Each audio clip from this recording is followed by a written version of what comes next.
네, 사도행전 13장 1절에서 12절 말씀입니다.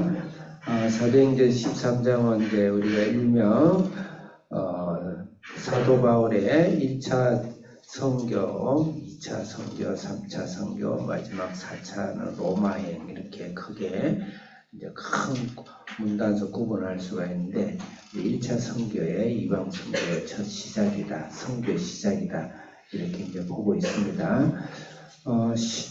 13장까지 오기까지 복음을 땅끝까지 전하는 것이 교회의 사명이고 또 성도들의 삶의 목적, 예배지만 그 목적을 예배의 방향성, 예배가 어디로 가고 있는가 방향성, 배가 화로운 크루즈가 있더라도 그 안에 있는 크루즈에 온갖 아름다운 말찬들이 진행되더라도 그 배가 가는 방향이 아주 중요하죠. 그 배가 사나운 태풍 속으로 들어가면 안 되겠죠. 아름다운 미항으로, 천국의 미항으로 가야 되는데 그게 바로 선교지다. 그래서 교회라는 크루즈가 가는 방향이 아주 중요하다. 교회라는 것 자체의 목적도 중요하지만 그 예배의 목적이 전 세계 복음을 전하는 방향성을 이야기하고 있는 거다.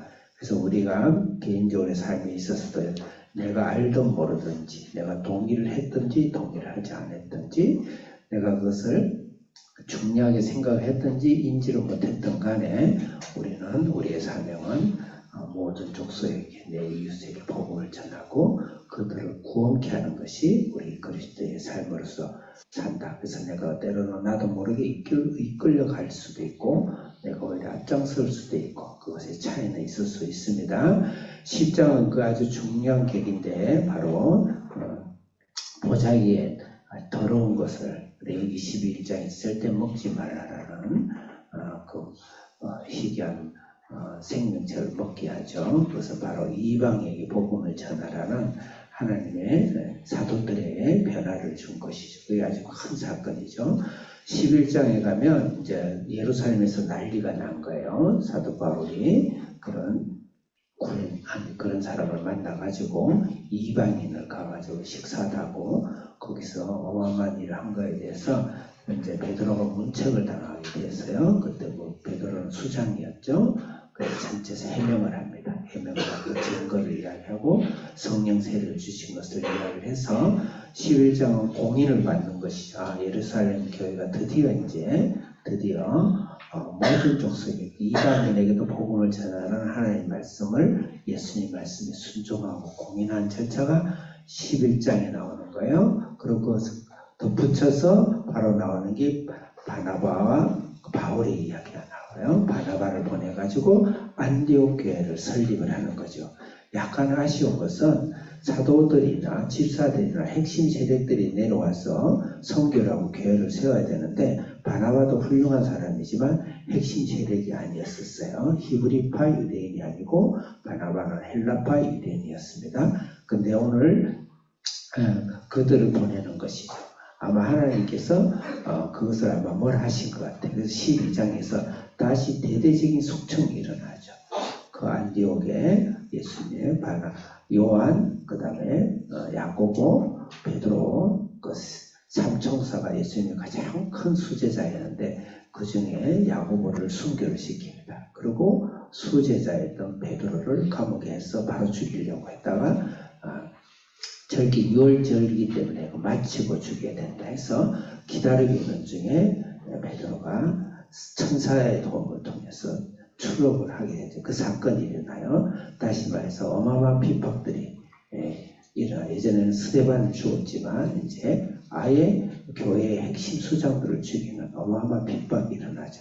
이 말은 무슨 말일까요? 교회가 아무리 화려한 크루즈 같은 선을 갖췄다 하더라도 그 방향이 전 세계를 향한 복음으로 가야 된다. 내가 사업을 왜 해야 되는가? 내가 가정을 왜 꾸려야 되는가? 내가 자녀를 왜 낳아야 되는가? 한비전에 왜 공부를 해야 되는가? 나는 알게 모르게 교회의 거대한 이 세상에 죽어가는 한 영혼을 구원하기 위해서 교회가 그걸 행한 그 삶이 바로 오늘 교회의 삶이고 또 인류의 역사의 하나의 역사의 흐름이다. 그렇게 보는 것이에요. 그래서 오늘 13장 1절, 2절에 1절부터 12절까지는 그 안디옥 교회가 탄생된 지 1년밖에 안 됐는데 가장 거기 중심 인물인 바나바와 바울을 성령께서 이끌어서 가장 좋은 제목을 골라가지고 복음을 전하는 거예요. 그래서 우리는 복음을 전하는 사람이 공부도 안 하고 또 맨날 게으르고 또 이것저것 또 하다가 좀 안 되면 나는 성교를 보내는 겁니다. 물론 제가 그런 분을 말하는 게 아닙니다. 다 훌륭한 분들이겠지만 우리 최선과 최고를 다해서 우리는 복음을 전하는 일을 하기 위해서 우리가 우리 삶 속에서도 최선의 삶을 사는 사람이 바로 복음을 전하는 준비된 자다. 이렇게 볼 수가 있습니다. 1절 같이 읽겠습니다. 시작. 안디옥 교회에 선지자들과 교사들이 있으니 곧 바나바와 니게르라 하는 시므온과 고레네 사람 루기오와 문모한 헤롯의 손동생 마나엘과 사울이라.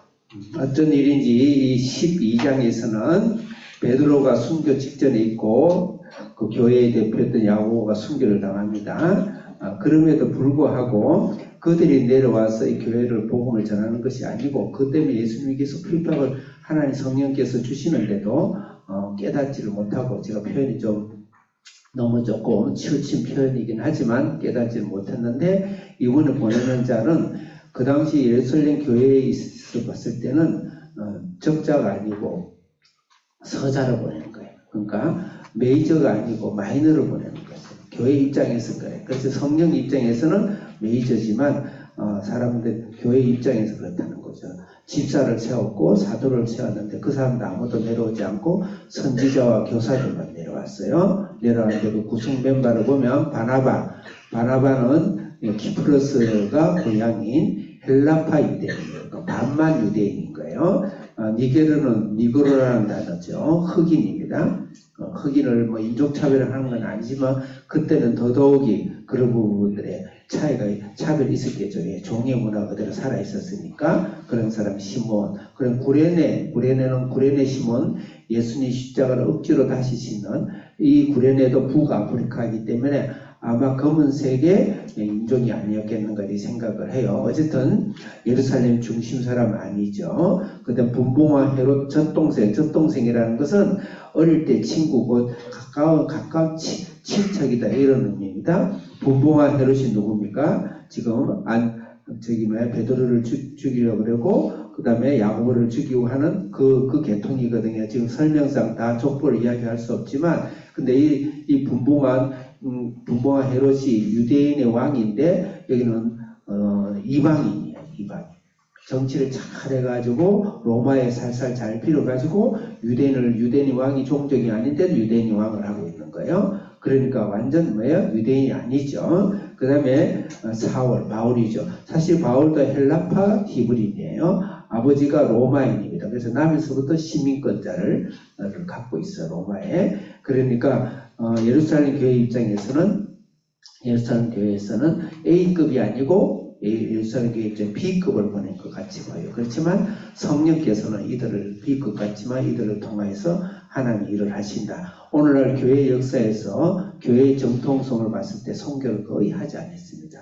그런데 하나님께서 모라비안이라든지 윌리엄 캐리라든지 무디의 대부흥운동이라든지 이런 운동을 통해서 파라처치를 만들면서 교회의 대부흥운동을 이끌어가고 오늘날 이렇게 주님의 나 교회를 탄생시키고 현대교회를 만드는 아주 중요한 일을 바로 A급이 아닌데 교회는 잠잠했는데 교회에 있어서 제2급 취급하는 그런 불의에 의해서 성령이 일으켜서 교회를 깨우고 교회가 교회답게 하는 그런 일을 해왔다 이 말입니다. 그래서 우리의 적용점을 잘 찾아보고 제가 시간이 다 돼서 오늘 여기까지만 하겠습니다. 그래서 중요한 오늘의 메시지는 성령께서 하신다. 성령께서 나를 사용하시면 나는 하나님 나라의 복음 전도자가 될 수가 있다. 그래서 성령이 일을 하시고 교회의 주인은 성령이시고 선교의 주인은 성령이시다.